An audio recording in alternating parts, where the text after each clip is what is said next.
want to tell the boys and girls a story this morning. I suppose my favorite area of stories is the area of dogs. How many of you boys and girls love dogs? Oh, that's great. You know, I hold my hand up on that. We've got one that's a dog and a half long, a half a dog high. Doesn't add up to one, but he's only one. And we have a great time with him. In the little mountain town of Mountaindale some years ago, the fire chief and one of his assistants was sitting at their desk, and they heard the door push open, but they didn't hear any footsteps, and they looked, and in walked a big, black, shaggy dog. It was drizzling outside, a little rain, and that dog was all dripping with water and wet. And Joe said to the captain, you know, we better kick him out before we get his wet fleas. The captain looked at him and said, you know, wet? It looked like that he'd not been near the dog food for some months. And as they looked at him and thought what they should do, finally the captain said, Joe, call the Humane Society and have him come and pick him up. And as they visited, just as Joe was getting up to go to the phone, he said, have you ever seen him before? And he said, well, yesterday I saw some children outside playing with him, and they said he was a stray, and they called him Cockadoodle. And that's really all I know about it. As Joe was making his way across to the telephone, there was a fire call. And he didn't have time to call the Humane Society because they had to get ready to make a run. And as they listened for the directions, the captain said, that home is on the west side. That was the poor side of town. And he said, it's Christmas time and we just cannot let their homes burn. He said, we'll not only take the pumper, let's take the hook and ladder truck as well. They had said it was a two-story.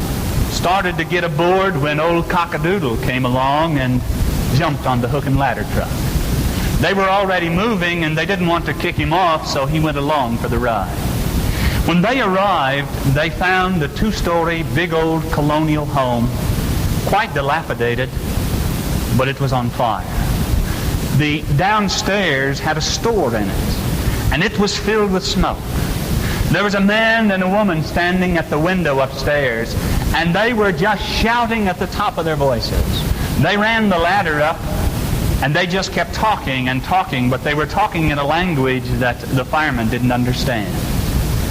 And they tried to get them to come down the ladder, and they wouldn't do it. They kept talking and shouting and pointing downstairs to the store. Finally, one of the firemen could understand a little Spanish, and he said, their baby is in the store. So they started pouring water in at the door, and one of the firemen started to go in, and just at that instant, old Cockadoodle made his way in. And they were amazed.